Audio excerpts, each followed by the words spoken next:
Yes, good evening everyone.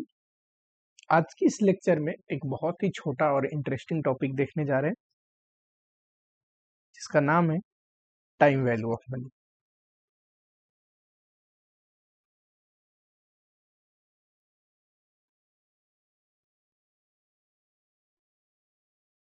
ज़्यादातर आपका concentration जो है वो पढ़ने में होना चाहिए, क्योंकि ऑलरेडी मैं आप लोगों के लिए नोट्स बना चुका हूँ। बढ़िया सा सुंदर सा हैंड रिटेन नोट्स है, ठीक है। नोट्स मैं टेलीग्राम पे अपलोड कर दूंगा, टेलीग्राम का लिंक डिस्क्रिप्शन में होगा। इस चैप्टर में देखो, जैसे कि नाम सजेस्टेड है, टाइम वैल्यू ऑफ मनी, की वैल्यू ऑफ मनी और टाइम का क्या रिलेशन है ये पढ़ने वाले। सिंपल। अगर मैं टॉपिक की बात करूं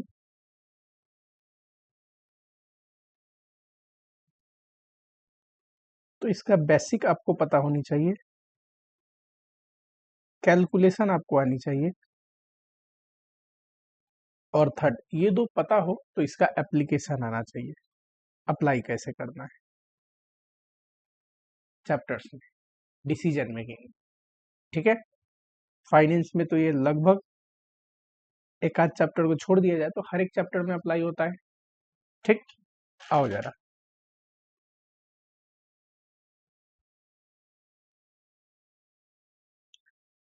सबसे पहले स्टार्ट करता हूँ, थोड़ा बेसिक देखते हैं। जितने भी बच्चे नए हैं, आपको क्या करना है, चैनल को सब्सक्राइब करना है, वीडियो पसंद आए तो वीडियो को एक लाइक करना है, ठीक। वीडियो पसंद आएगी, ये मेरी गारंटी है। इससे पहले कहीं और आपने पढ़ा होगा या फिर फर्स्ट टाइम पढ़ रहे हो, दोनों ही केस में आपको बहुत अच्छा लगेगा, मजा आएगा। कोई कंसेप्ट क्लियर ना हो वो क्लियर हो जाएगा, ठीक।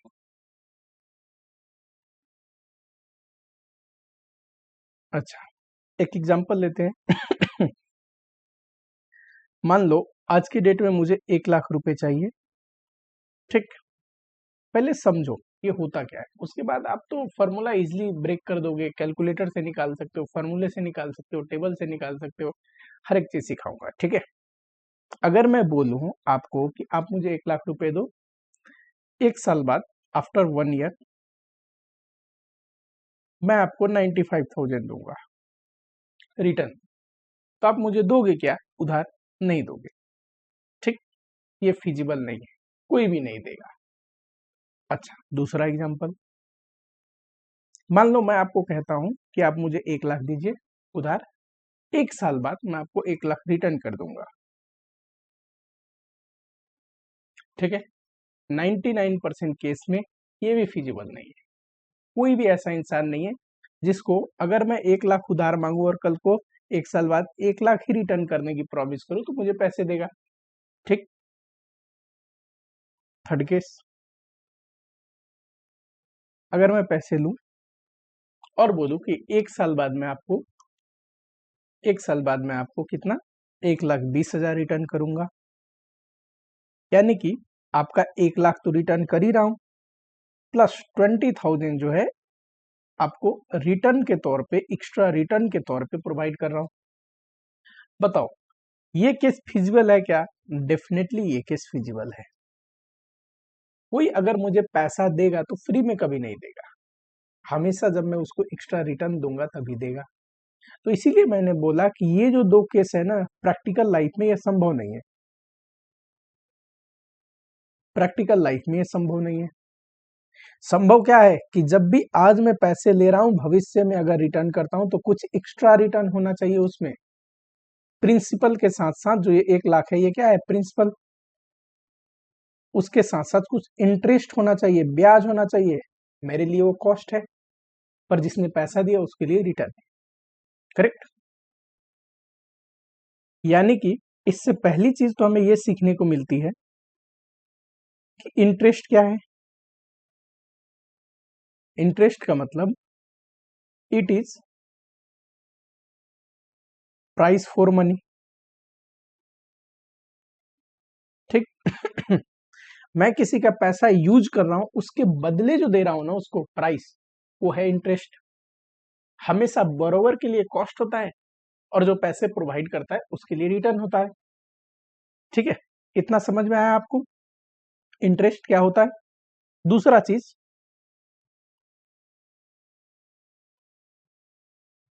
In real life only case 3 is feasible. Real life में हमेशा केस 3 फिजिबल होगा कि फ्यूचर में जो पैसे रिटर्न कर रहा हूं वो प्रेजेंट के तुलना में ज्यादा होना चाहिए, कुछ एक्स्ट्रा रिटर्न होना चाहिए। ठीक। अगर मैं जितना लिया उससे कम दूं तब भी कोई पैसा नहीं दिए देगा, जितना लिया उतना ही दूं, है ना। यानी कि प्रेजेंट में आज जितना लिया भविष्य में उतना ही पे ऑफ करूं तब भी कोई पैसा नहीं देगा। जब तक एक्स्ट्रा रिटर्न ना दूं कोई भी मुझे पैसा क्यों देगा। समझ रहे हो। तो इससे दो बातें हमें सीखने को मिलती है, टू थिंग्स।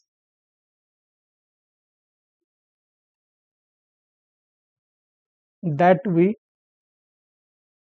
Learn here. इस एग्जाम्पल से दो बातें हमें सीखने को मिलती है। नंबर 1,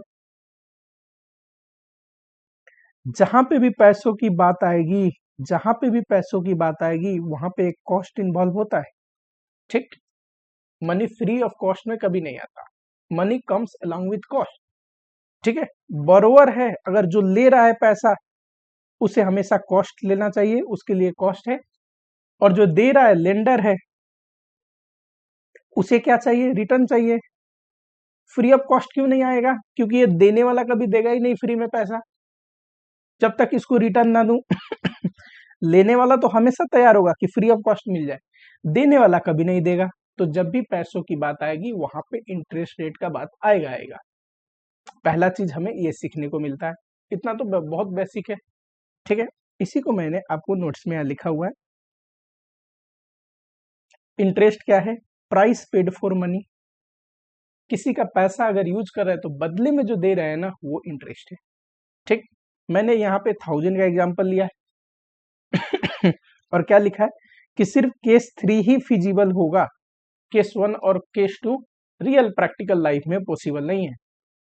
इस एग्जांपल से हमें यह सीखने को मिलता है कि रियल वर्ल्ड में, फाइनेंस के वर्ल्ड में मनी हमेशा कॉस्ट के साथ आता है। ठीक। कोई भी इंसान आपको फ्री में पैसा देगा ही नहीं, उसको तो चाहिए रिटर्न। और जहां पे भी रिटर्न इन्वॉल्व है तो आपके लिए कॉस्ट, एक इंसान के लिए रिटर्न तो दूसरे इंसान के लिए cost. Money free of cost में कभी नहीं आता। तो जब भी डिसीजन लेंगे हमेशा एक इंटरेस्ट रेट को कंसीडर करते हैं हम। ठीक। अब देखो, मैंने आपको बोला ना कि इंटरेस्ट रेट हमेशा होगा जहां भी पैसा होगा। ठीक। क्योंकि देने वाला कभी भी फ्री में पैसा नहीं देगा। करेक्ट। वो क्यों इंटरेस्ट लेते हैं, कोई भी मुझे पैसा देगा तो उसको एक्स्ट्रा रिटर्न क्यों चाहिए, वाई। देखना इसके कुछ कारण है। नंबर 1, पर्सनल कंजम्पशन, सेक्रीफाइस कर रहा है वो। Sacrifice of personal consumption.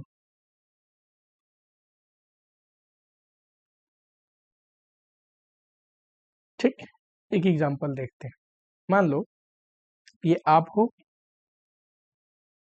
ये आपका फ्रेंड है, ये ए है, ये इसका दोस्त बी। करेक्ट। बी को एक आईफोन लेना है, प्राइस है 1 लाख। सॉरी, बी को एक आईफोन लेना है जिसकी प्राइस है 1 लाख। ए कहता है कि एक काम करो, मुझे पैसों की जरूरत है, 1 लाख मुझे उधार दे दो, 1 साल बाद मैं आपको ये पैसे रिटर्न कर दूंगा, आफ्टर 1 ईयर रिटर्न कर दूंगा, उस समय तुम ले लेना आईफोन। क्या लगता है बी मानने वाला है इस केस में, बोलो। मुझे तो नहीं लगता मानेगा। कोई भी इंसान अपनी पर्सनल कंजम्पशन को क्यों सेक्रीफाइस करेगा आपके लिए। ठीक। भविष्य में आईफोन मिले वो ज्यादा इसको सेटिस्फैक्शन देगा कि प्रेजेंट में। Always present consumption is more satisfactory than future consumption, क्योंकि ये कंजम्पशन हम आज कर रहे हैं। ठीक।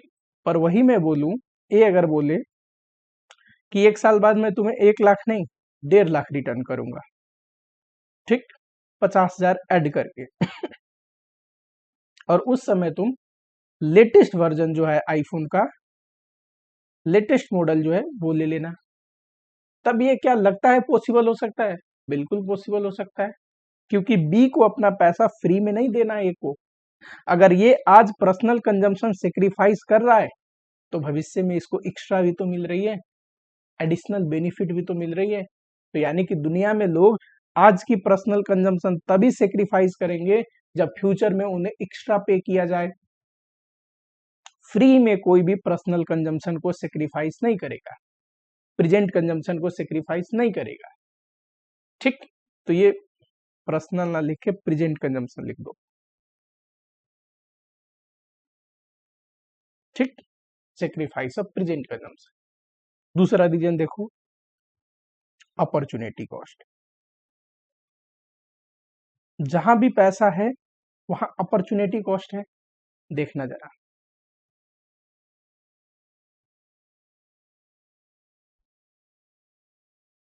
जैसे कि एक एग्जांपल लेते हैं। मान लो ये ए है, ये बी है। बी के पास 1 लाख रुपया है। बी इन्वेस्ट करने वाला है रिलायंस की शेयर में।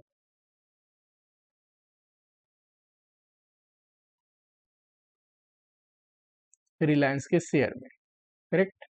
मैंने क्या बोला कि तुम्हें इन्वेस्ट करना है ना, कोई बात नहीं, मुझे पैसे दे दो, मैं रख लेता हूं, फ्यूचर में तुम्हें रिटर्न कर दूंगा।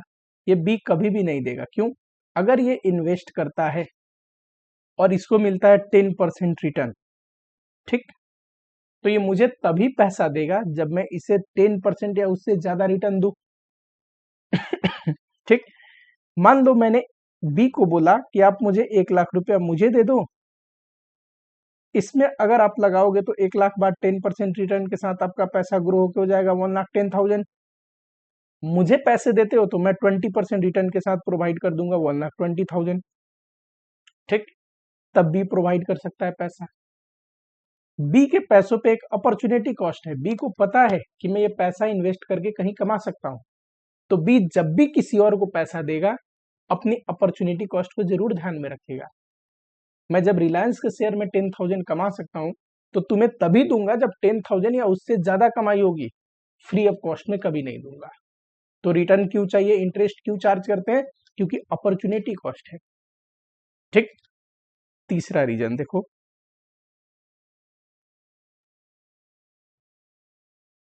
Risk involve.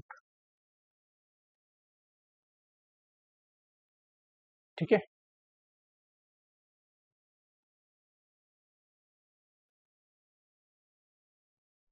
Risk involve.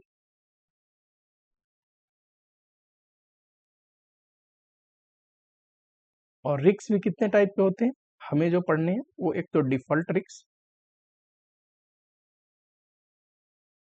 Maturity risk, liquidity risk.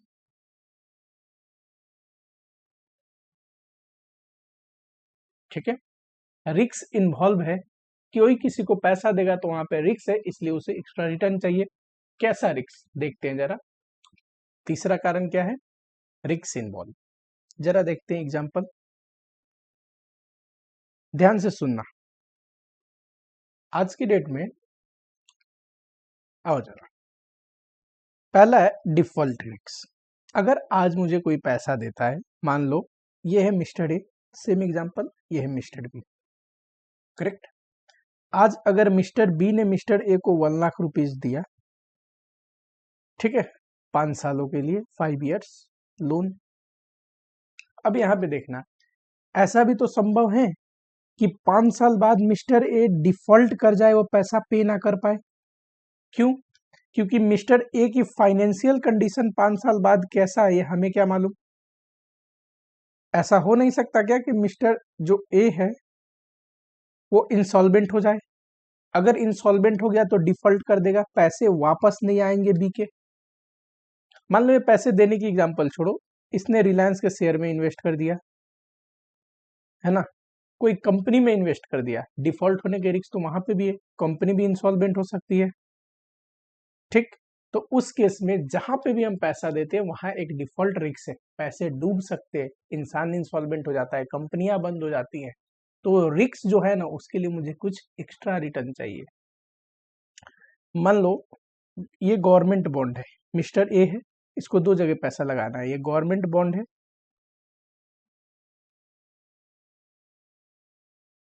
और ये प्राइवेट कंपनी कोई है, या चल लो रिलायंस का ही एग्जांपल ले लो, ठीक है। अगर गवर्नमेंट बॉन्ड में 8% रिटर्न है फॉर एग्जांपल, तो रिलायंस के शेयर में मुझे 8 से ज्यादा रिटर्न चाहिए, 8% तो चाहिए ही।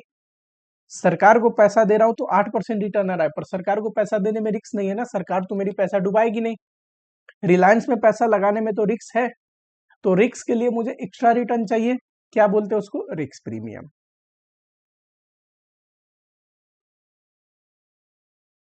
ठीक, तो जो भी हम रिस्क लेते हैं उसके लिए हमेशा हम एक्स्ट्रा रिटर्न डिमांड करते हैं, ठीक है। दूसरा है मैच्योरिटी रिस्क। मैच्योरिटी रिस्क क्या होता है, मान लो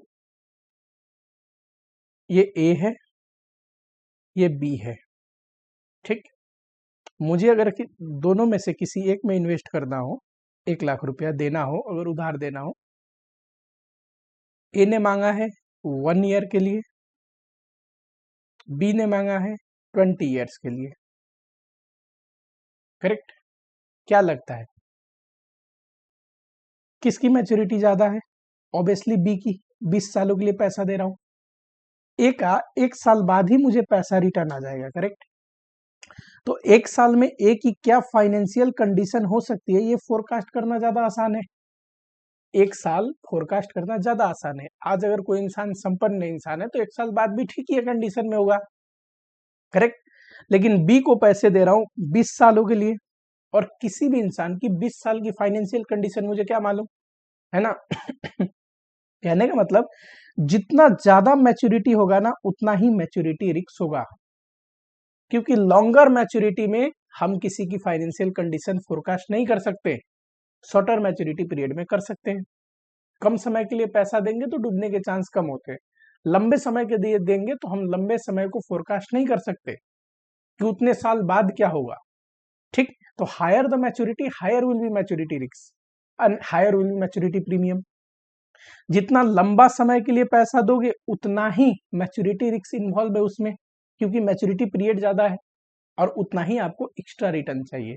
इसीलिए शॉर्ट टर्म में देखना इन्वेस्ट करोगे वहां पे रिटर्न कम होता है, लॉन्ग टर्म इन्वेस्टमेंट में रिटर्न ज्यादा होती है, क्योंकि मैच्योरिटी रिस्क इन्वॉल्व होता है, याद रखोगे, ठीक है।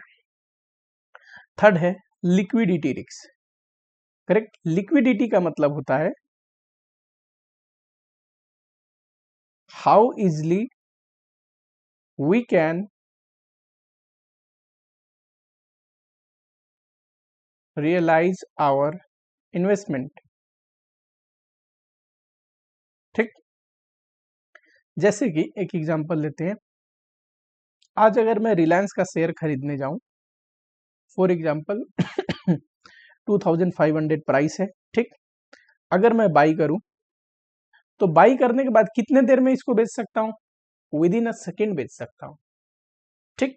क्योंकि शेयर प्राइस जो है रिलायंस का ट्रेड हो रहा है, जो शेयर है वो ट्रेड हो रहा है, और कंटिन्यू बायर एंड सेलर, किसी भी ब्रोकर के ऐप पे देखोगे continue buyer and seller available रहते हैं, इजिली बिक जाएगा, ठीक। बेचूंगा तो क्या ऐसा तो नहीं होगा कि अभी खरीदा और बेचने के टाइम में 1000 रुपया में बिक रहा है, ऐसा नहीं होगा। क्यों, क्योंकि lots of buyer and lots of seller available है, तो प्राइस ट्रेड हो रहा है, प्राइस में स्प्रेड कम देखने को मिलेगी, गैप कम देखने को मिलेगी, ठीक। अभी आप खरीद रहे हो, 1 सेकेंड बाद ही बेचोगे तो चांसेज है ये 25 से 3 रुपया में बिक सकता है, 24 से 98 में बिक सकता है, थोड़ा ही मार्जिन फर्क पड़ेगा गेन और लॉस पे शॉर्टर पीरियड में। और बिक कितना जल्दी सकता है, फटाक से बिक सकता है। यानी कि आप अपनी इन्वेस्टमेंट को फटाक से कन्वर्ट कर सकते हैं, रियलाइज कर सकते हैं। एक दूसरी एग्जांपल लो, मान लो आपने रियल एस्टेट में पैसा लगाया, ठीक। आप एक ने हाउस बाई कर लिया, बाई करने में भी इतना आसान नहीं है हाउस, आपको बायर ढूंढना पड़ेगा, ऐसा तो नहीं करोड़ों बायर अवेलेबल है, आपको जो पसंद है उस अनुसार ढूंढना पड़ेगा, प्राइस नेगोशिएट करनी पड़ेगी, रजिस्ट्री करनी पड़ेगी, सेल करना पड़ा तो सेल करना पड़ा तो वो भी इतनी इजीली तो बिकेगी नहीं, पार्टी ढूंढनी पड़ेगी, नेगोशिएट करना पड़ेगा, बीच में ब्रोकर होंगे। तो ये कहने का मतलब है इसमें अपनी इन्वेस्टमेंट को रियलाइज करने के लिए इतना आसान नहीं है, टाइम लगेगा, तो ये लेस लिक्विड है। ये क्या था, हाईली लिक्विड। आप जब चाहो तब अपनी इन्वेस्टमेंट को बेच सकते हो, इन्वेस्टमेंट को कन्वर्ट कर सकते हो दूसरे फॉर्म में, इसमें नहीं कर सकते। और हर एक इंसान को क्या चाहिए, लिक्विडिटी चाहिए, ठीक। बायर लव्स लिक्विडिटी, जितना ज्यादा लिक्विड है उतना ही टेंशन फ्री, हमें ढूंढने की जरूरत नहीं, फटाक से बिक जाएगा, है ना। लेस लिक्विडिटी में क्या होता है, लिक्विडिटी प्रीमियम हायर होगा। जो चीज लेस लिक्विडिटी है उसमें गड़बड़ है ना, अपने को दिक्कत होगी, तो थोड़ा रिटर्न ज्यादा चाहिए। लिक्विडिटी ज्यादा है तो थोड़ा लिक्विडिटी प्रीमियम कम लेने से चलेगा, ठीक। तो यानी कि जितने भी टाइप के रिस्क है और जितना रिस्क इन्वॉल्व है उसके लिए हमें एक्स्ट्रा प्रीमियम चार्ज करते हैं, ठीक। एक और पॉइंट है, उसके बाद में इंटरेस्ट रेट निकलता कैसे बताता हूं। चौथा पॉइंट लिखो, इन्फ्लेशन। इन्फ्लेशन, एक काम करना, नोट में रिस्क है एक और ऐड कर लो,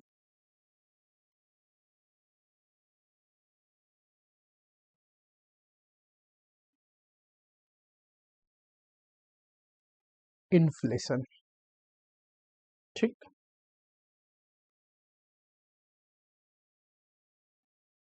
याद रहेगा।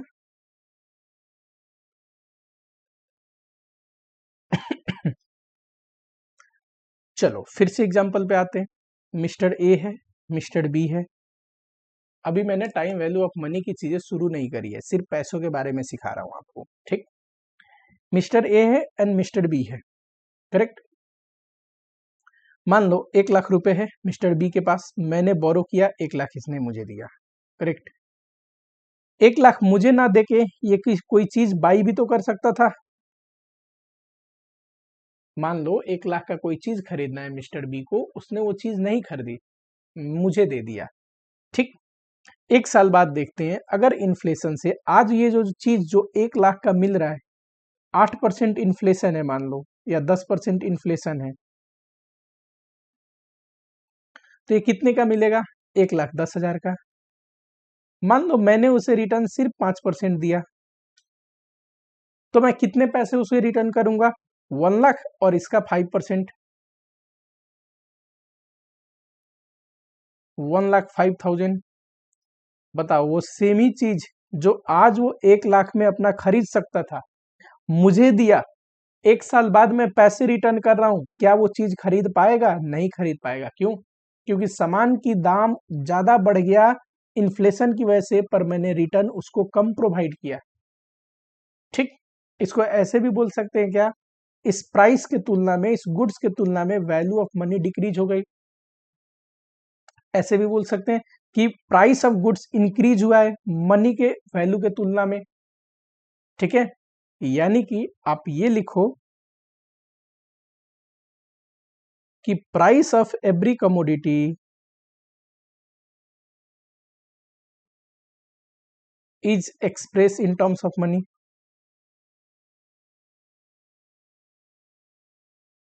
दुनिया में जो भी कमोडिटी है उसकी प्राइस मनी के टर्म्स में एक्सप्रेस होता है। Therefore value of money can be explained with help of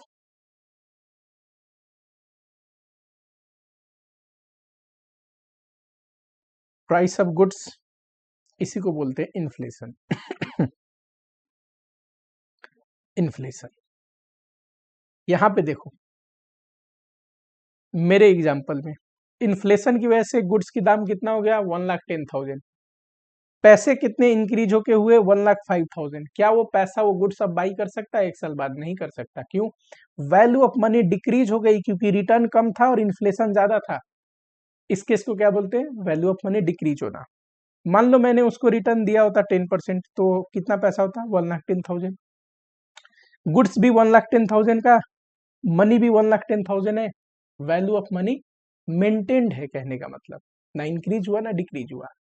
मान लो मैं उसको रिटर्न दिया 1,20,000, अब बताओ, गुड्स तो 1,10,000 का है, इन्फ्लेशन से ज्यादा मैंने रिटर्न दिया, यहाँ पे 10% रिटर्न था, यहाँ 20%, इन्फ्लेशन से ज्यादा रिटर्न दिया तो वैल्यू ऑफ मनी ज्यादा है। मनी का वैल्यू कितना हो गया? 1,20,000। गुड्स कितने का है? 1,10,000। बाई कर सकता है, इजिली बाई कर सकता है, प्लस कुछ एक्स्ट्रा रिटर्न भी होगा, तो इसको वो क्या बोलते हैं? वैल्यू ऑफ मनी इंक्रीज हुआ। यानी कि जब भी इन्फ्लेशन जितना है उससे कम हम कमाएंगे तो हमारी मनी की वैल्यू डिक्रीज होगी, क्योंकि वही सामान जो आज हम उस पैसों से खरीद सकते थे, भविष्य में सामान का दाम महंगा हो जाएगा पर हमारी पैसा उतना ग्रो नहीं होगा। जितना इन्फ्लेशन है उतने से ही हम अपने पैसों को ग्रो करें या रिटर्न कमाएं तो वैल्यू ऑफ मनी मेंटेन्ड रहता है, क्योंकि जो सामान आज खरीद रहे थे वो भविष्य में भी खरीद लेंगे उसी पैसों से। ठीक, अगर हम कमाई अपना करते हैं, पैसों पे रिटर्न कमाते हैं इन्फ्लेशन से ज्यादा, तो सामान महंगा हुआ कितना? 1,00,000 का 1,10,000, मेरा कितना हो गया? 20% रिटर्न कमाने पे 1,20,000, यानी कि मेरी वैल्यू ऑफ मनी इंक्रीज हुई है। वो मैं खरीद सकता हूं सामान, प्लस एक्स्ट्रा 10,000 बचेगा भी मेरे पास। तो हर एक इन्वेस्टर का क्या ऑब्जेक्टिव होना चाहिए कि जो मिनिमम रिटर्न है ना किसी भी पैसों पे, शुड बीट इन्फ्लेशन, वो हमेशा इन्फ्लेशन से ज्यादा होनी चाहिए। ठीक, चलो इसी चीज को यहां पे लिखा है। Price of commodities express in terms of money, इसीलिए वैल्यू ऑफ मनी एक्सप्लेन किया जा सकता है गुड्स को प्राइस को लेके। ठीक है, मान लो ये बी है, 1,000 रुपए का गुड्स बिक रहा है, वो पैसा खरीद के ना मुझे इन्वेस्ट कर दिया, इन्फ्लेशन 8% है तो इतना हो गया गुड्स की वैल्यू। अगर मैं उसे रिटर्न 8% ही दूं तो वैल्यू ऑफ मनी कांस्टेंट रहेगा। 8% से कम दूं, कुछ रिटर्न ही ना दूं, जैसे हमारे केस में ये है 0% रिटर्न, तो वैल्यू ऑफ मनी डिक्रीज हो जाएगी। कल को भविष्य में वो सामान खरीद ही नहीं पाएगा, पैसा कम हो गया, सामान महंगा हो गया। और रिटर्न ज्यादा दूं, मान लो रिटर्न 10% दूं, तो बताओ वैल्यू ऑफ मनी इंक्रीज हुई है, सामान से ज्यादा मनी की वैल्यू है। ये कैसे हुआ? जब रिटर्न मनी पे इन्फ्लेशन से ज्यादा था, इसीलिए लिखा है मिनिमम रिटर्न हमेशा इन्फ्लेशन को बीट करनी चाहिए। एग्जाम्पल के तौर पे देखो, मान लो एफडी कराने गए, 6% रिटर्न है, कंट्री में इन्फ्लेशन है 7%, एफडी कराना है क्या? नहीं कराना। क्यों? 1,00,000 रुपया अगर डालोगे एफडी में तो कल को 1,06,000 हो जाएगा 1 साल बाद। वही 1,00,000 का सामान जो आज बिक रहा है ना, वो महंगाई की वजह से 1,07,000 का हो जाएगा। ठीक, सेम ही सामान 1 साल बाद खरीदने जाओगे, आपका पैसा खरीद नहीं पाएगा, 1,000 कम पड़ जाएगा। क्यों कम पड़ा? बताओ, क्योंकि आपका जो रिटर्न है वो इन्फ्लेशन को बीट नहीं कर पा रहा। अगर टैक्स लगता है तब तो रिटर्न में से पहले टैक्स भी घटेगा, तो आफ्टर टैक्स रिटर्न देखा जाता है कि इन्फ्लेशन से ज्यादा है कि नहीं। समझ में आया क्या? दूसरी लर्निंग, पहली लर्निंग तो ये थी, सेकेंड लर्निंग,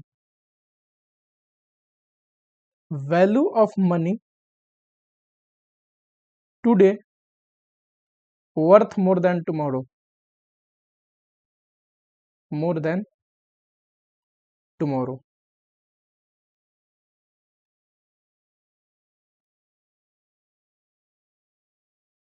ठीक, आज अगर कोई पैसा है तो उसकी ज्यादा वैल्यू है, सेमी पैसा कल पे खड़ा हो तो। कहने का मतलब, आपको याद है मैंने एग्जांपल दिया था, 1,000 रुपए दो, कल को 1,000 दूंगा, तो आप नहीं दोगे, मैंने बोला था, क्योंकि रिटर्न नहीं है। ठीक, वहीं पे मैंने एग्जांपल दिया था, कल को 12 से दूंगा, 20% रिटर्न जोड़ के, तो आप दोगे। बताओ, इसका मतलब है भविष्य में 1 साल बाद का 1200 है ना, आज के 1,000 के बराबर है। और भविष्य में जो 1,000 है वो आज के 1,000 का बराबर नहीं है, इसमें रिटर्न नहीं है, क्योंकि 1 साल बाद तो आपको ज्यादा मिलना चाहिए ना, तभी तो आप एग्री होगे। सेम ही अमाउंट अगर फ्यूचर में खड़ा है और प्रेजेंट में खड़ा है तो ये वर्थ ज्यादा है, ये कम वैल्यू रखता है। क्यों? क्योंकि इन्फ्लेशन भी तो एडजस्ट होगा अभी इस पैसों में, तो वैल्यू ऑफ मनी डिक्रीज हो जाएगी। इसीलिए बोला जाता है value of money worth more today than tomorrow. ठीक, ये चीज मैंने यहाँ पे लिखी है, due to interest rate, interest rate की वजह से। समझ में आया क्या? हमारे एग्जाम्पल में मैंने क्लियरली बोला था, मान लो ये एग्जाम्पल है, अभी मैंने दिया 12 से, यानी कि फ्यूचर का 1 साल बाद का 12 से आज का 1000 का बराबर है। फ्यूचर का 1000 आज की 1000 का बराबर नहीं है, क्योंकि इसमें कोई इंटरेस्ट रेट नहीं है, और नहीं है तो कोई भी ये पॉसिबल कंडीशन है क्या? नहीं।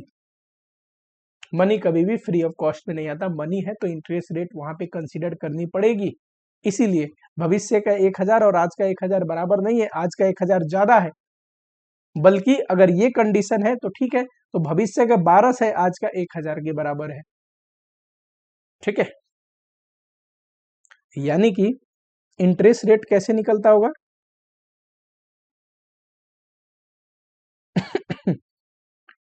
एक तो इंटरेस्ट रेट होता है रियल, रियल मतलब अभी इन्फ्लेशन नहीं जोड़ा है, पर मुझे इन्फ्लेशन तो चाहिए, जितना इन्फ्लेशन चाहिए उतना रिटर्न तो मैं कमाऊंगा ही कमाऊंगा, तो प्लस इन्फ्लेशन भी, है ना। इसका मतलब है विदाउट इन्फ्लेशन कुछ रिटर्न चाहिए, प्लस क्या होना चाहिए? इन्फ्लेशन जितना तो होना ही चाहिए, इन्फ्लेशन भी ऐड करनी पड़ेगी। मान लो इन्फ्लेशन है कंट्री में 6%, अब मुझे एक्स्ट्रा इन्फ्लेशन के ऊपर भी तो रिटर्न चाहिए, सिर्फ इन्फ्लेशन को बीट करने के लिए पैसा थोड़ी नहीं लगा रहा हूँ। मान लो एक्स्ट्रा रिटर्न चाहिए मुझे, तो उसको बोलते हैं इंटरेस्ट रियल, जो इन्फ्लेशन के ऊपर वाला रिटर्न है 2%, तो टोटल में इंटरेस्ट रेट हो जाएगा 8%, 6 + 2। एडिटिव मॉडल में मैं एग्जांपल दे रहा हूँ, मल्टीप्लिकेटिव मॉडल में निकाला जाता है। ठीक है, आपको अभी बस समझा रहा हूँ, समझ रहे हो? अब आ जाओ जरा, जो इंटरेस्ट रेट होता है ना किसी भी मनी पे, वो दो टाइप के होते हैं, एक सिंपल इंटरेस्ट,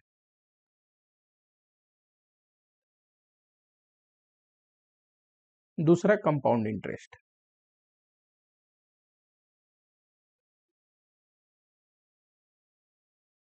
कुछ ना बोले तो हमेशा क्वेश्चन में मानते हैं कि कंपाउंड इंटरेस्ट है। ठीक, दोनों पढ़ोगे खुद ही समझ में आ जाएगा उसके बाद कि क्यों मानते हैं। सिंपल इंटरेस्ट, मान लेते हैं ये प्रिंसिपल अमाउंट है, आज 1000 रुपया मिला मुझे, लोन लिया मैंने, इंटरेस्ट रेट है 10%, तो पहले साल का इंटरेस्ट कितना आएगा? 100, 100 ये पे हो गया। दूसरे साल फिर 1 साल का ब्याज कितना आएगा? 100, ये भी पे हो गया। थर्ड ईयर फिर 100, ये भी पे हो गया। ये कैसे आ रहा है सर? 1 साल ये प्रिंसिपल अमाउंट है और 1 साल का इंटरेस्ट 10% है, तो 100 रुपीज हर 1 साल का इंटरेस्ट आएगा। सिंपल, 100 रुपीज हर 1 साल का इंटरेस्ट आएगा। इसमें कौन सा रॉकेट साइंस है? यानी कि जो इंटरेस्ट हर 1 साल कैलकुलेट हो रहा है ना, वो सिर्फ प्रिंसिपल अमाउंट पे कैलकुलेट हो रहा है। इस केस में interest is calculated only on principal amount.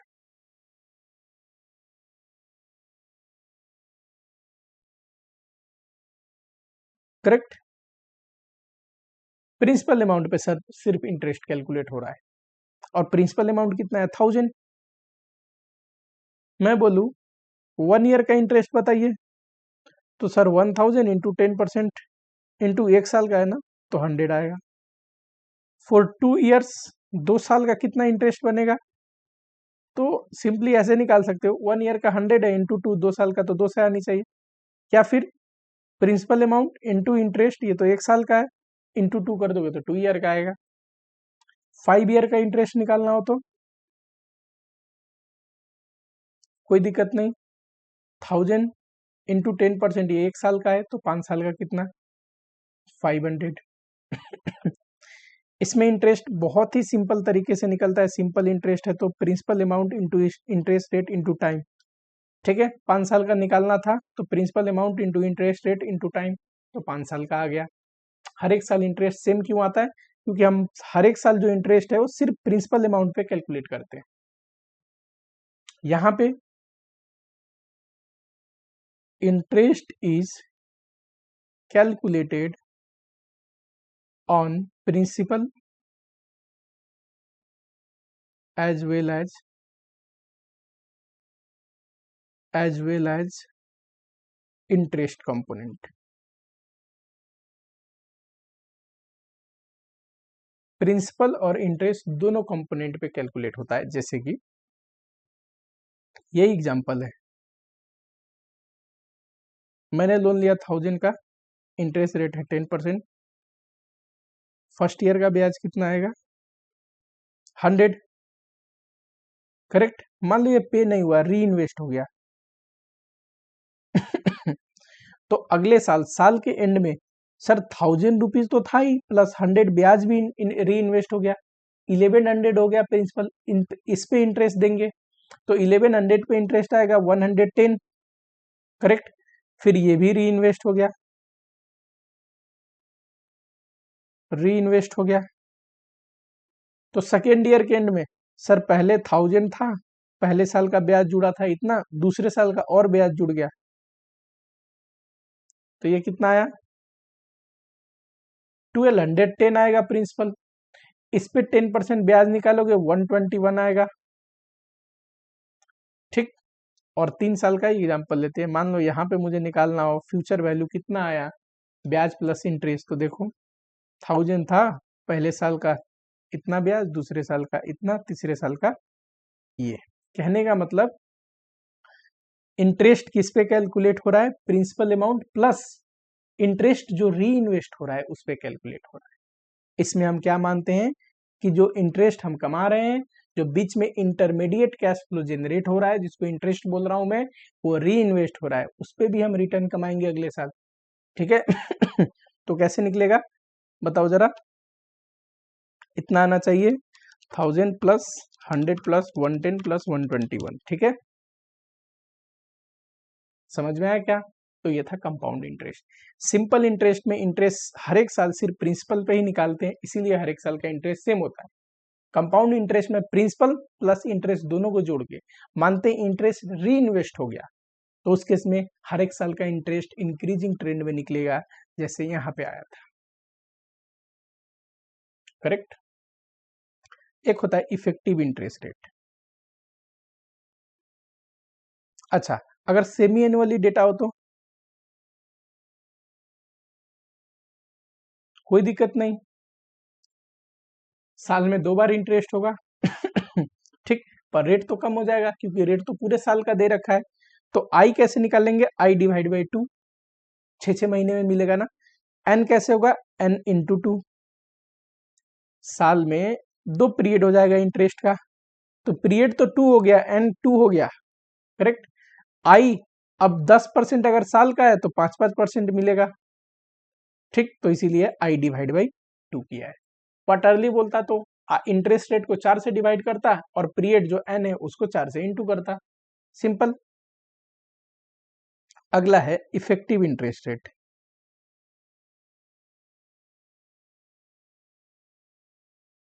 मान लो मैंने यहाँ 1000 रुपीज इन्वेस्ट किया, ठीक है, 10% रिटर्न है, लेकिन सेमी एनुअली, करेक्ट, यानी कि 6 मंथ 6 मंथ। तो एक्चुअल में इंटरेस्ट रेट 10 डिवाइड बाई 2 5% हो जाएगा फॉर 6 मंथ, यही मैं बोल रहा हूं आपको। अगर 10% पूरे साल का है तो सिर्फ 6 महीने कितना 5%।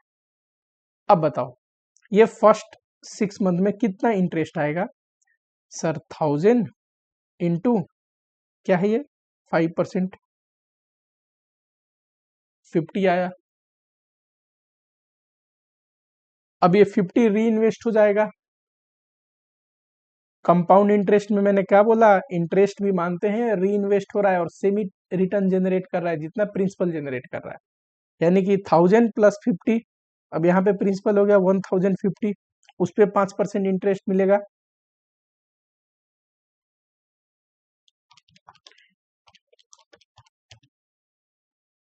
52.5 आया, करेक्ट, टोटल इंटरेस्ट।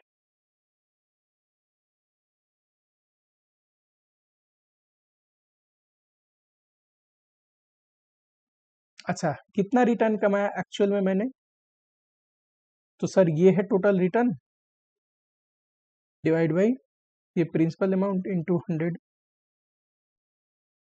10.25। ये क्या है? ये है इफेक्टिव रेट ऑफ इंटरेस्ट।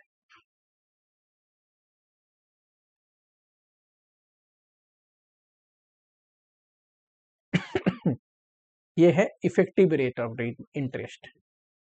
ठीक, कैसे निकाल सकते हैं? तो इसका एक और फॉर्मूला है 1 plus I to the power N minus 1। ये है इफेक्टिव रेट ऑफ इंटरेस्ट निकालने का। करके देखे क्या इतना ही आ रहा है कि नहीं। 1 प्लस आई इंटरेस्ट रेट, मैंने क्या बोला, सेमी एनुअल हो तो डिवाइड बाई 2 कर देंगे, 5% हो जाएगा ना। एंड एन इंटू 2 कर देंगे, 1 साल है, लेकिन 6 महीने में तो 2 पीरियड हो जाएंगे 1 साल का, पावर 2। बताओ 1.05 का पावर 2 कैसे निकलेगा? तो 1.05 करोगे इंटू इज इक्वल टू करोगे तो हो गया पावर 2। -1 करोगे, ये आया, और इंटू 100 कर दो तो परसेंटेज में कन्वर्ट हो जाएगा, जो कि है 10.25%। ठीक है,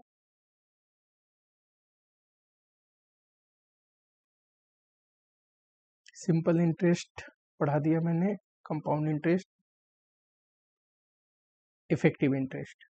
इफेक्टिव इंटरेस्ट कुछ भी नहीं है, बस एनुअलाइज इक्विवेलेंट रिटर्न है। ठीक है, एनुअलाइज इक्विवेलेंट रिटर्न है।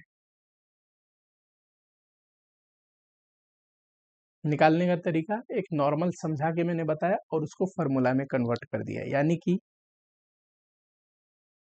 बताइए, इंटरेस्ट रेट में 3 चीज आपको ध्यान रखना है।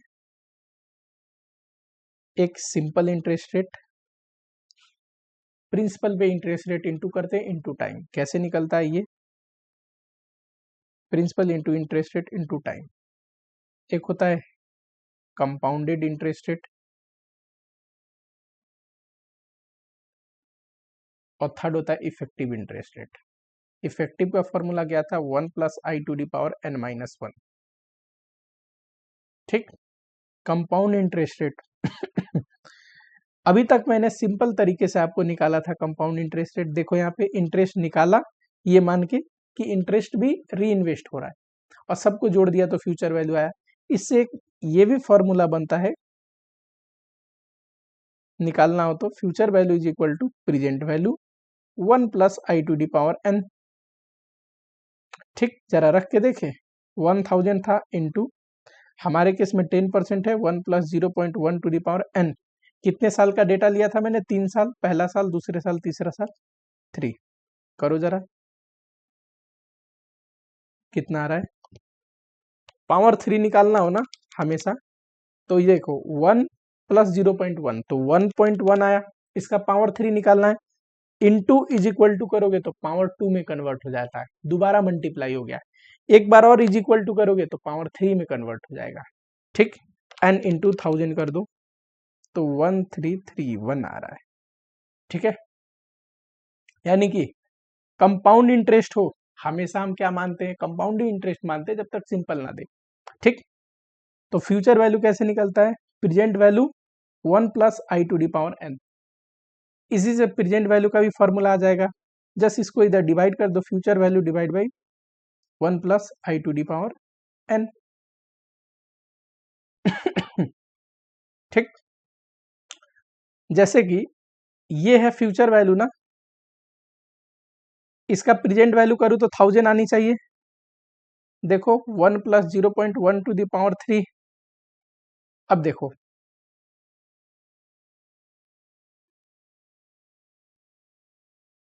इसको निकालने के 2 तरीके हैं कैलकुलेटर पे।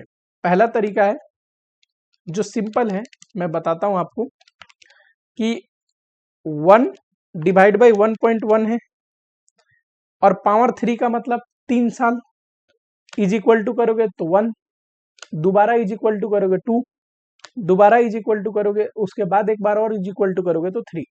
तो ये आ रहा है 0.7513। ठीक है, जरा इंटू करना, तो ये आ रहा है 1000। प्रेजेंट वैल्यू को जिस चीज से इंटू करके फ्यूचर वैल्यू निकाला था, इसको बोलते हैं फ्यूचर वैल्यू फैक्टर। अच्छा, फ्यूचर वैल्यू में जो चीज इंटू करने के बाद प्रेजेंट वैल्यू आया था, इसको बोलते हैं बच्चे प्रेजेंट वैल्यू फैक्टर। ठीक, present value factor and future value factor समझ में आ रहा है। प्रेजेंट वैल्यू को फ्यूचर वैल्यू में कन्वर्ट करना हो, फ्यूचर वैल्यू फैक्टर। कैसे फ्यूचर वैल्यू फैक्टर? अब यहां पे देखो, इसके बाद calculation of present value and future value. ठीक, चार टाइप के केस हो सकते हैं। Single cash flow,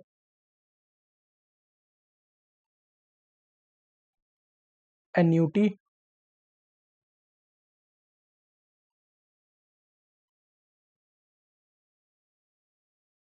परपेट्यूटी, sinking fund.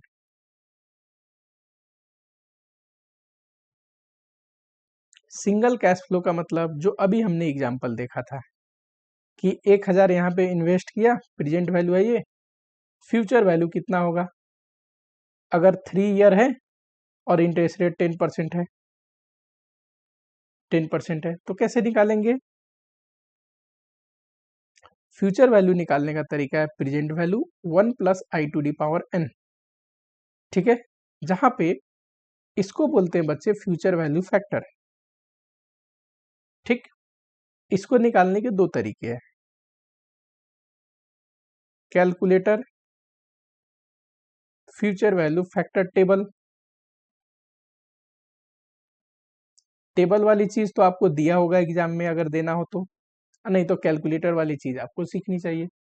ठीक, हमारे केस में अगर देखोगे 1000 into 1 plus 0.1 to the power 3, 1000 into 1.1 to the power 3, किसी भी चीज का पावर निकालना हो तो कैसे निकलेगा? 1.1 है, पावर 3 करना है, इंटू इज इक्वल टू करोगे तो ये पावर 2 हो जाता है एक बार करने के बाद। एक बार अब सिर्फ फर्स्ट टाइम ही इंटू इज इक्वल टू करना है। उसके बाद जब इंटू आपने दबा दिया था ना पहली बार, तो इंटू ऑटोमेटिकली सेट हो गया, बस इज इक्वल टू करना है। तो इंटू इज इक्वल टू करने में पावर 2, एक बार और इज इक्वल टू दबाओगे तो पावर 3, यानी कि ये आ रहा है 1000 इंटू 1.3331, इतना। फ्यूचर वैल्यू टेबल से मैं क्या बोल रहा हूं, इसी को फ्यूचर वैल्यू फैक्टर भी बोलते हैं। कैलकुलेटर पे नहीं निकालना है, कोई बात नहीं, 1000 into future value factor, 1000 into future value factor, जरा देखोगे ये रहा फ्यूचर वैल्यू फैक्टर। हमारे केस में क्या एग्जांपल था? 10% 3 ईयर, देखो 10% 3 ईयर कितना आ रहा है? 1.3331, 1.3331 कितना आएगा? कहने का मतलब जब भी प्रेजेंट वैल्यू को फ्यूचर वैल्यू में कन्वर्ट करना हो, दोनों तरीका है। इसको डायरेक्ट कैलकुलेटर से भी कर सकते हैं, फ्यूचर वैल्यू टेबल से भी कर सकते हैं। प्रेजेंट वैल्यू को फ्यूचर वैल्यू में कन्वर्ट करने को बोलते हैं कंपाउंडिंग।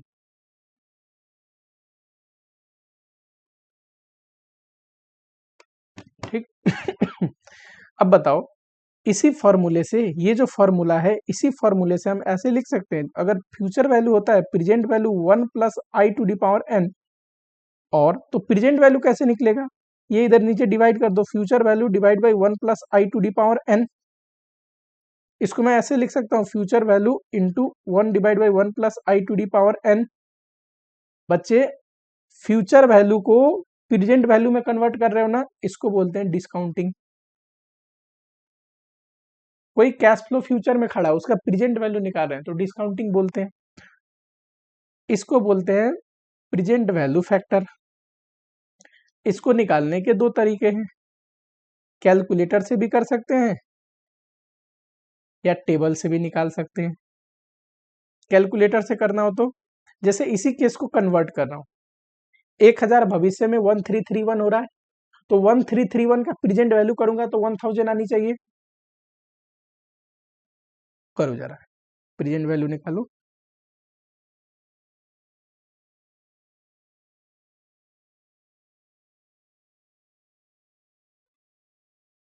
अच्छा, प्रेजेंट वैल्यू फैक्टर कैसे निकलता है? बहुत बढ़िया, ये देखो 1 डिवाइड में क्या है 1.1, ठीक। पावर 3 का मतलब 3 बार इज इक्वल टू दबाना है, 1 2 3, कितना आया 0.7513 आ रहा है। करो इंटू 1331, 999.999 ऐसे कुछ आ रहा है, दैट इज इक्वल टू, सीधा 1000 ही लिख लो इसको राउंड अप करके। दूसरा तरीका क्या है सर ये जो प्रेजेंट वैल्यू फैक्टर जो आप बोल रहे हो ना, ये टेबल से भी ले सकते हैं। कैसे? ये रहा, आ जाओ, ये फ्यूचर वैल्यू फैक्टर है, फ्यूचर वैल्यू फैक्टर, ये रहा प्रेजेंट वैल्यू टेबल, ठीक है। Present value interest rate factor बोलते हैं इसको, शॉर्टकट में PBIF बोला जाता है, present value interest rate factor. 3 year 10%, देखना जरा, 3 ईयर पीरियड ये रहा, 10% ये रहा, ये रहा कितना है 0.7513। क्या इतना ही निकला था कैलकुलेटर पे? हाँ जी सर, इतना ही निकला था 0.7513, ठीक। अभी तक हमने क्या पढ़ा? अगर सर सिंगल कैश फ्लो हो, प्रेजेंट में खड़ा हो, फ्यूचर वैल्यू निकाल सकते हैं, कंपाउंडिंग बोलते हैं, उसका formula PB into 1+I⁴ future को प्रेजेंट में करना, उसी फॉर्मूले को तोड़ के सर आपने बनाया क्या, present value is equal to future value divide by 1+I⁴ sir present को फ्यूचर में कर रहे हैं, ये है कंपाउंडिंग। उसमें जो इंटू हो रहा है ना प्रेजेंट वैल्यू में, उसको बोलते हैं फ्यूचर वैल्यू फैक्टर, क्योंकि फ्यूचर में कन्वर्ट कर रहे हैं, ठीक फ्यूचर को प्रेजेंट में ला रहा है ना, तो जो डिवाइड वाली फैक्टर है ना, उसको बोलते हैं प्रेजेंट वैल्यू फैक्टर। इस दोनों निकालने के दो तरीके हैं, कैलकुलेटर पे भी निकाल सकते हैं, टेबल से भी उठा सकते हैं। टेबल वाला एग्जाम में देता है, कैलकुलेटर वाला आपको आना चाहिए। प्रेजेंट को फ्यूचर में कन्वर्ट करने को कंपाउंडिंग बोलते हैं, कंपाउंड इंटरेस्ट जुड़ रहा है, और फ्यूचर वैल्यू में से इंटरेस्ट का इंपैक्ट हटा के प्रेजेंट में निकालोगे तो डिस्काउंटिंग बोलते हैं, ठीक। ये तो सिंगल कैश फ्लो था। अब आते हैं एन्यूटी के ऊपर, ठीक। मान लेते हैं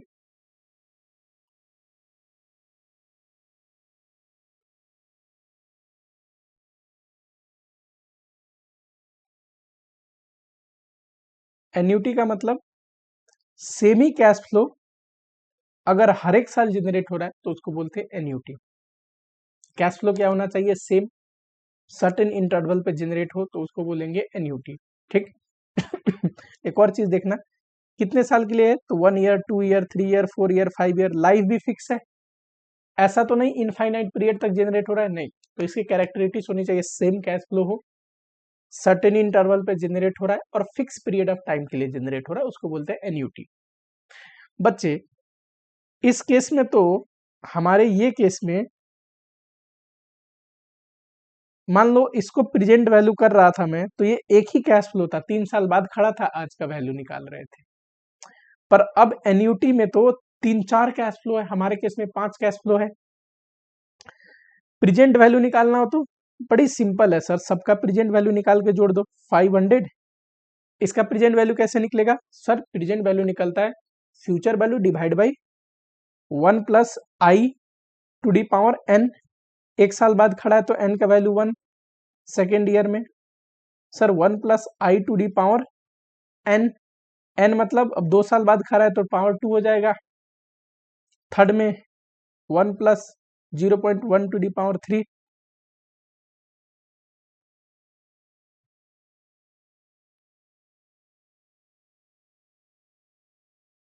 करेक्ट, ऐसे होना चाहिए। सबका प्रेजेंट वैल्यू निकालो, जोड़ दो। क्या इसको मैं ऐसे लिख सकता हूं 500 कॉमन ले लो,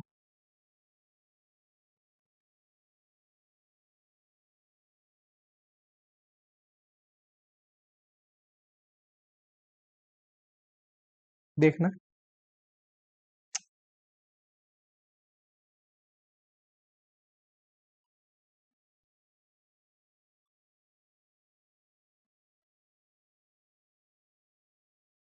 कॉमन ले लिया। ठीक, ये क्या है, फर्स्ट ईयर का प्रेजेंट वैल्यू फैक्टर, ये सेकेंड ईयर का, ये थर्ड ईयर का, ये फोर्थ ईयर का, ये फिफ्थ ईयर का, सब जोड़ देना है। इसको ऐसे लिख सकता हूं 500 into present value annuity factor. Annuity factor मतलब सारे प्रेजेंट वैल्यू फैक्टर का जोड़ा हुआ। क्या है ये सर, 10% इंटरेस्ट रेट हमेशा आई पहले लिखते हैं, आई कमा एन, यानी कि 500 into present value annuity factor कितना, 10%, 5 साल का है कि नहीं। अब देखो ये जो प्रेजेंट वैल्यू एन्यूटी फैक्टर है, इसको निकालने के दो तरीके हैं, कैलकुलेटर पे भी टेबल से भी। कैलकुलेटर पे कैसे निकलेगा सर, प्रेजेंट वैल्यू फैक्टर आपने निकालना सिखाया था, 1 divide by 1.1 is equal to दबाना है, करेक्ट। एन्यूटी फैक्टर का मतलब सारे प्रेजेंट वैल्यू फैक्टर का सम टोटल। जैसे कि यहां देखो 500 इंटू, ये निकालना है ना, कैसे निकलेगा, 1 divide by 1.1 is equal to first year का present value factor is equal to second year का present value factor is equal to 3 साल का, तीसरे साल का present value factor is equal to चौथे साल का present value factor is equal to 5वें साल का प्रेजेंट वैल्यू फैक्टर।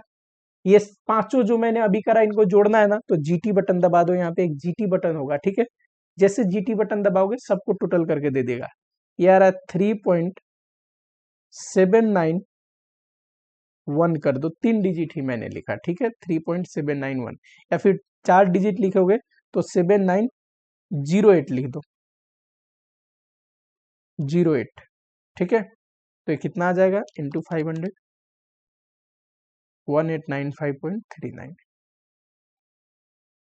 ठीक। कैलकुलेटर पे कैसे निकलेगा, 1 डिवाइड बाई 1.1 करिए,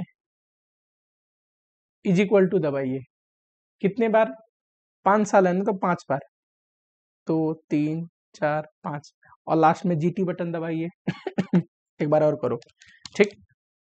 1 डिवाइड बाई 1.1 5 बार इज इक्वल टू दबाना है, क्योंकि 5 है लाइफ, 1 2 3 4 5, 5 साल का बता दिया इसने कैलकुलेटर ने, प्रेजेंट वैल्यू फैक्टर बारी बारी, 5 साल का जोड़ना हो तो जीटी बटन दबा दो, तो आ जाएगा 3.7908। इसको टेबल से करना हो तो 500 into present value annuity table already दिया रहता है। प्रेजेंट वैल्यू एन्यूटी टेबल कुछ नहीं है, सारे प्रेजेंट वैल्यू को जोड़ जोड़ के बताया होता है। देखना जरा, ये है प्रेजेंट वैल्यू एन्यूटी, ठीक। आना जरा हमारे केस में मैंने एग्जांपल लिया है 10% 5 ईयर, बताइए 10% 5 ईयर कितना होता है,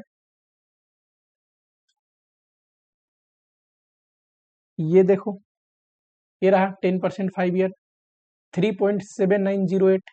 क्या मैंने कैलकुलेटर पे भी उतना ही निकाला था, हाँ जी सर, आपने कैलकुलेटर पे भी उतना ही निकाला था। यानी कि प्रेजेंट वैल्यू कैसे निकाल सकते हैं, present value annuity factor calculator पे भी टेबल पे भी। कैलकुलेटर पे कैसे सर, जैसे प्रेजेंट वैल्यू निकाल रहे थे ना किसी साल का, मान लो फोर्थ ईयर का निकालते थे, तो कैसे 1 डिवाइड बाई 1.1 4 बार इज इक्वल टू अब ये चारों साल का जो बारी बारी इज इक्वल टू करने में बताया, इसको जोड़ना ही तो था, जीटी बटन दबा दिया। अच्छा, अगर बिगनिंग में कैश फ्लो होता तो 5 कैश फ्लो होते, लेकिन बिगनिंग में होता, पहला 0 पे खड़ा, अभी मिल गया, 1 साल 2 साल 3 साल 4 साल, कैश फ्लो तो 5 है, लेकिन पहला कैश फ्लो क्या है बच्चे, 0 पे ही खड़ा है ये इसका तो प्रेजेंट वैल्यू नहीं निकालने की जरूरत, तो प्रेजेंट पे ही खड़ा है। ये 4 का प्रेजेंट वैल्यू निकालना है, करेक्ट। निकालने का तरीका देखो सर, 5 से ये तो प्रेजेंट पे ही खड़ा है, प्लस इन चारों का प्रेजेंट वैल्यू, तो 500 into present value annuity factor लेना है 10% के रेट से, क्योंकि अब ये 4 ही कैश फ्लो बचे तो 4 ईयर, ठीक। 500 प्लस, ये कैसे निकलेगा सर? दो तरीके हैं, एक तो कैलकुलेटर पे 1 डिवाइड बाई 1.1 कितने बार इज इक्वल टू करना है? 4 साल का चाहिए, 1 2 3 4, ये प्रेजेंट वैल्यू फैक्टर बता रहा था अभी तक, ये चारों साल का प्रेजेंट वैल्यू फैक्टर कैलकुलेटर ने बताया। इनको सबको जोड़ के बताना हो तो जीटी बटन दबा दो, 3.1699 कितना आएगा?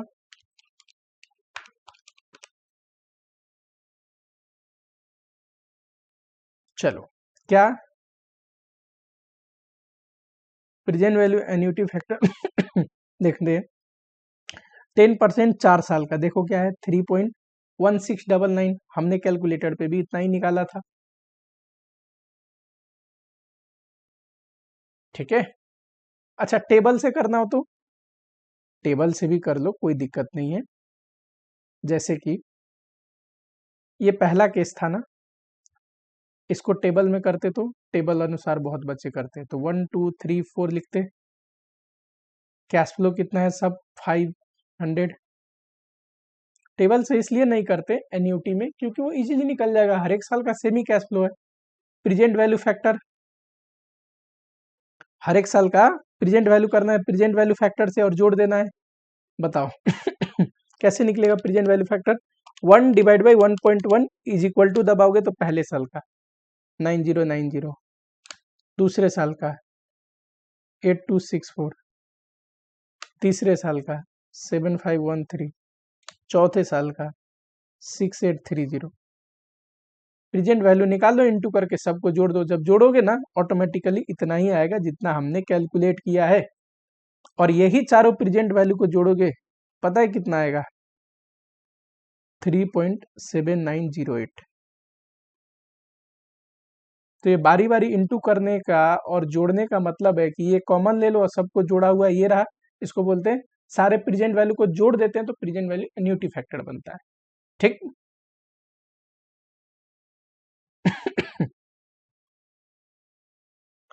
सिमिलरली अगर फ्यूचर वैल्यू निकालना हो तो किसी एन्युटी का,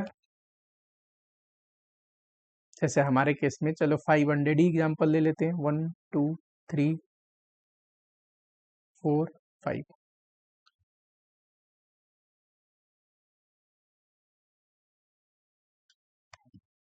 ठीक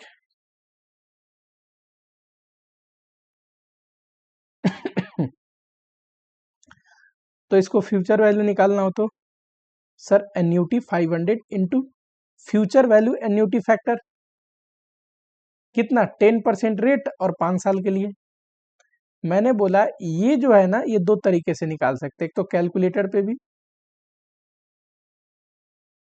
और दूसरा टेबल से भी। कैलकुलेटर पे निकालना हो तो कैसे करना होगा? 1 plus I to the power n minus 1 divide by आई।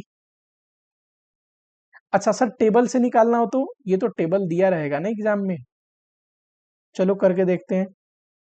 500 था और ये कैसे निकलेगा? तो 1 plus I to the power n, n मतलब 5 माइनस 1 डिवाइड बाई आई, कितना आ रहा है?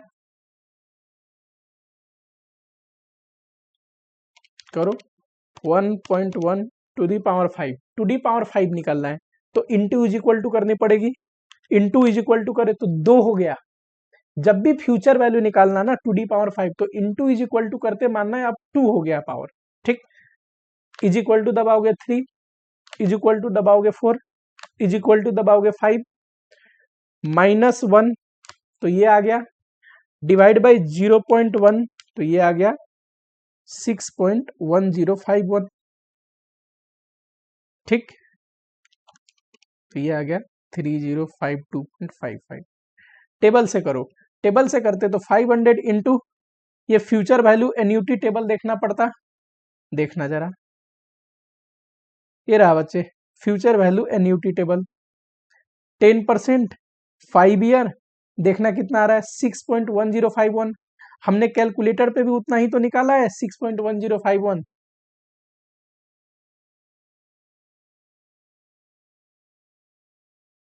ठीक,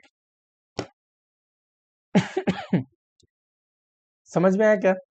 मान लो अगर बिगनिंग में कैश फ्लो होता तो सर बिगनिंग में होता तो एग्जांपल कुछ ऐसा बनता, 5 से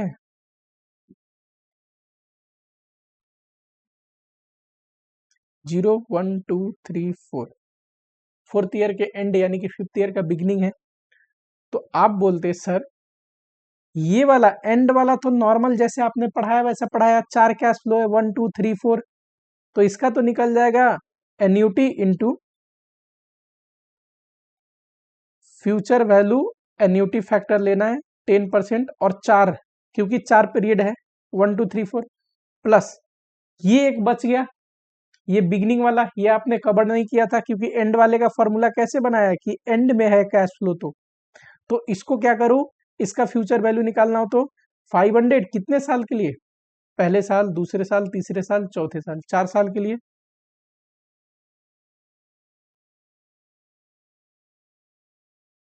one plus I to the power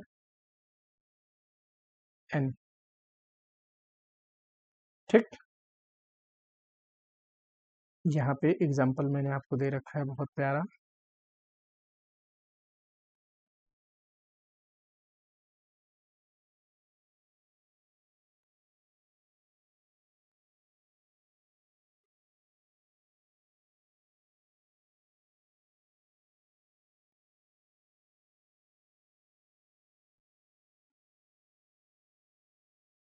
ठीक है, करो जरा। 500 into future value annuity factor इसको निकालने के दो तरीका है, एक तो टेबल वाला 10% 4 ईयर, देखना जरा 4 ईयर 10% 4.6401, 4.6410 है कि 01 है, 10 प्लस, बताओ फटाफट, ये देखो 500 इंटू 1.1 टू डी पावर कितना है, कितने साल के लिए कंपाउंड हो रहा है, एक पीरियड, 2 3 4, टू डी पावर 4 करोगे, ठीक। बताओ जो भी आएगा कर लेना, ठीक है। तो इसलिए इसका फॉर्मूला मैंने कुछ ऐसा बना के लिखा है। यही बच्चे अगर मान लो परपेचुटी होता, यानी कि एक कैश फ्लो तो आ रहा है हर एक साल पर इनफाइनाइट पीरियड तक आ रहा है, तो इसका प्रेजेंट वैल्यू निकालना हो तो annuity divide by I, 500 divide by interest rate अगर 0.1 है तो 5000, ठीक। सिंकिंग फंड, सिंकिंग फंड का मतलब होता है कैश फ्लो हर एक साल आ रहा है लेकिन एन्यूटी में सेम था ना, कैश फ्लो अलग आ रहा है। अब अलग आ रहा है तो एन्यूटी वाला सीधा फॉर्मूला तो लगा नहीं सकते, एन्यूटी में क्या था कि हर एक साल क्योंकि सेम कैश फ्लो था तो हम सीधा कैलकुलेटर पे निकाल दे रहे थे या फिर प्रेजेंट वैल्यू या फ्यूचर वैल्यू फैक्टर यूज कर रहे थे, एन्यूटी फैक्टर, करेक्ट। इसका अगर प्रेजेंट वैल्यू मुझे निकालना हो तो मैं ऐसे नहीं कर सकता क्योंकि हर एक साल तो सेम है, annuity into present value factor, annuity factor, ये फॉर्मूला तो लगा ही नहीं सकता क्योंकि सब साल का सेम है नहीं, सब साल का अलग है, तो मुझे टेबल के थ्रू करनी पड़ेगी, सबका प्रेजेंट वैल्यू निकाल दो और जोड़ दो, करेक्ट।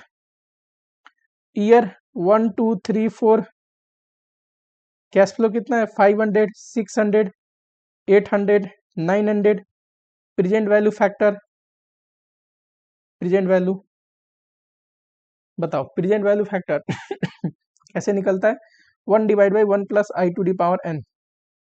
एक तो तरीका है प्रेजेंट वैल्यू फैक्टर आप टेबल से भी उठा लो, मान लो 10% रेट है तो 10% का प्रेजेंट वैल्यू कैसे निकलेगा, 1 divide by 1.1 is equal to पहले साल का है ये 0.9090, दूसरे साल का 0 पॉइंट इज इक्वल टू करते जाओ ऑटोमेटिक आ जाएगा, थर्ड ईयर का और चौथे साल का, अब बस प्रेजेंट वैल्यू इनटू करके निकाल दो, एक ही बार में क्यों नहीं निकाल सकते? क्योंकि कैश फ्लो हर एक साल का अलग है, यानी कि हर एक साल का कैश फ्लो अलग है, तो आपको टेबल बना के ही निकालना पड़ेगा। ठीक, मान लो ये 0 ईयर भी होता, 0 ईयर में 200 आया है, तो 0 ईयर तो प्रेजेंट वैल्यू पे ही खड़ा है, तो ऐसे निकालते 0 ईयर का तो सीधा ही लिख देते 200, फिर इसका फैक्टर होता है 1, 200 ही आता, और फिर टोटल करते, यहाँ पे ऊपर लिखते 0 1 2 3 4, मैं वो बस बता रहा हूँ आपको। ठीक है, यही फ्यूचर वैल्यू निकालना हो तो सिंकिंग फंड का, मान लो ये 500 है, 800 है, 600 है, 900 है। ठीक सबका फ्यूचर वैल्यू, ये तो फ्यूचर में ही खड़ा है, इनका फ्यूचर वैल्यू निकालनी पड़ेगी। कैसे करोगे? Year 1 2 3 4 cash flow 500 800 600 900 future value factor, एक तो निकाल भी सकते हैं 1 plus I to the power n, याद करो पढ़ा रखा है, और यहाँ पे फ्यूचर वैल्यू कर लेना और टोटल कर देना। और दूसरा फ्यूचर वैल्यू टेबल से भी निकाल सकते हैं, जैसे कि ये देखो, ये जो चौथे साल में खड़ा है तो ऑलरेडी फ्यूचर में खड़ा है, तो उसका फ्यूचर वैल्यू फैक्टर होता है 1। ये तीसरे साल का, एक साल आगे करना है ना, कैसे होगा? एक साल का 1 plus I to the power, यानी कि 0.1 टू दी पावर 1, 1.1 होगा। ये 800, ये 2 साल कंपाउंड होगा, एक साल और एक साल, 2 साल, 1 plus 0.1 to the power n, n मतलब अब ये 2 ईयर, वैसे ये 1.1 टू दी पावर 3 कर लो। 1.1 टू दी पावर 2 का मतलब इंटू इज इक्वल टू करोगे तो 2 आ जाएगा, एक बार और इज इक्वल टू करोगे तो पावर 3 आ जाएगा। ये कैसे निकाल सकते हैं? ये फ्यूचर वैल्यू टेबल से भी देख सकते हैं। देखो, ये रहा future value table, 10% interest rate, जो एक साल का क्या फैक्टर है 1.1, 2 साल का 1.21, 3 साल का 1.331, 1.1, 1.21, 1.331। ठीक, बस देखने का तरीका उल्टा क्यों था? ये ऑलरेडी फ्यूचर में खड़ा है, ये एक साल फ्यूचर में कन्वर्ट करना है तो एक साल का फैक्टर, 2 साल बाद फ्यूचर में कन्वर्ट होगा 2 साल का फैक्टर, ये 3 साल बाद फ्यूचर में कन्वर्ट होगा तो 3 साल का फैक्टर। बस उल्टा नीचे से पोस्ट करना है, प्रेजेंट वैल्यू में ऊपर से पोस्ट करते हैं, इनटू करके लिख लो, आ जाएगा। कहने का मतलब है, चाहे प्रेजेंट वैल्यू निकालना हो या फ्यूचर वैल्यू, 4 टाइप के कैश फ्लो दे सकता है। एक सिंगल, दूसरा बच्चे एन्यूटी, एन्यूटी का ही बड़ा भाई है सिंकिंग फंड। एन्यूटी में सेमी कैश फ्लो आ रहा होगा एक सर्टेन पीरियड तक, इसमें अलग अलग कैश फ्लो आ रहेगा, पीरियड भी इसमें सर्टेन दिया रहेगा। एक होता है perpetuity, perpetuity perpetual cash flow का मतलब एक पर्टिकुलर सेमी कैश फ्लो आएगा इनफाइनाइट पीरियड तक। इसका फॉर्मूला है प्रेजेंट वैल्यू निकालने का, एन्यूटी डिवाइड बाई आई। इसका फॉर्मूला था फ्यूचर वैल्यू निकालना हो तो present value 1 plus I to the power N, इसी से ब्रेक होकर प्रेजेंट वैल्यू निकल जाएगा future value divide by 1 plus I to the power n. मैंने बताया था इसको बोलते हैं फ्यूचर वैल्यू फैक्टर, और ये जो नीचे है इसको बोलते हैं प्रेजेंट वैल्यू फैक्टर। ये कैलकुलेटर पे भी निकाल सकते हैं, टेबल से भी उठा सकते हैं। ठीक, एन्यूटी, फ्यूचर वैल्यू निकालना हो तो जो भी एन्यूटी होगा उसमें फ्यूचर वैल्यू एन्यूटी फैक्टर से इंटू करनी पड़ेगी। ये टेबल से भी निकाल सकते हैं, फॉर्मूले से भी। फॉर्मूला क्या है? 1 plus I to the power N minus 1 divide by आई। अच्छा, प्रेजेंट वैल्यू निकालना हो तो into present value annuity factor, table से भी उठा सकते हैं। या फिर दूसरा तरीका क्या है? प्रेजेंट वैल्यू फैक्टर निकाल लो सबका और टोटल कर दो, जीटी बटन दबा के कैलकुलेटर पे। 1 divide by 1.1 is equal to 5 साल का है तो 5 बार दबाओ तो सारा प्रेजेंट वैल्यू फैक्टर आ गया। जीटी बटन दबा दो तो जोड़ के प्रेजेंट वैल्यू एन्यूटी फैक्टर आएगा। इसमें मैंने बोला क्योंकि हर एक साल का कैश फ्लो अलग है, टेबल से आपको बनाना है। ठीक प्रेजेंट वैल्यू निकालना हो, पहला अगर 0 ईयर पे खड़ा हो, प्रेजेंट पे ही खड़ा है, उसका फैक्टर हमेशा 1 होता है। First year, second year, third year, fourth year, present value factor कैसे निकलता है बता रखा है यहाँ पे, ये देखो कैसे निकालते हैं। 1 divide by 1.1 is equal to दबाओगे हर एक साल का आ जाएगा, या फिर आप प्रेजेंट वैल्यू फैक्टर वाले टेबल देख लो। फ्यूचर वैल्यू निकालना हो तो फ्यूचर वैल्यू निकाल लो, फ्यूचर वैल्यू फैक्टर निकलता है 1 plus I to the power n करके, हर एक साल का फ्यूचर वैल्यू डाल दो, बस रिवर्स डालना, नीचे से डालना, ये याद रखना।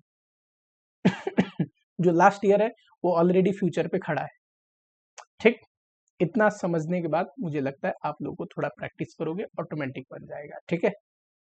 प्रॉब्लम ये है कि ये जो है ना, ये इससे भी थोड़ा और डिटेल में पढ़ाया जा सकता है, बट आपको टाइम वैल्यू ऑफ मनी सिर्फ एप्लीकेशन के लिए ज़रूरत है, चैप्टर में लगाने के लिए, और उसके लिए मुझे समझाना था कैश फ्लो होते कैसे है, कैसे अप्लाई करना है। इसके लिए ज़्यादा गहराई में जाने की ज़रूरत नहीं, इतना जितना पढ़ाया ये काफ़ी है, ठीक। एक बार बढ़िया से रिवाइज करना, कोई डाउट हो तो बोलना, मैं आपको रिवर्ट करूँगा, ठीक। वीडियो पसंद आए तो लाइक ज़रूर करना, नए हो तो चैनल को सब्सक्राइब जरूर करना, ठीक है। चलो।